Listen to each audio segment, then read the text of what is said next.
കരി എടുക്കാൻ ആര് പറഞ്ഞു? കരി എന്തിനെ എടുത്തു? കരി എടുത്ത് എന്തിന്? എന്നിട്ട് ചുന്ദരിയായാ? നോക്കട്ടെ. ആ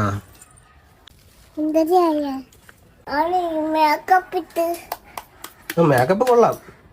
നീ മേക്കപ്പ് അഴിക്കണ്ടേ? നിനക്ക് അടി വേണോ? അടി വേണ്ട. ഇനി ഇങ്ങനെ ചെയ്യല്ലേ. ഇങ്ങനെ ചെയ്താ കഴുകി തരൂല കേട്ടാ.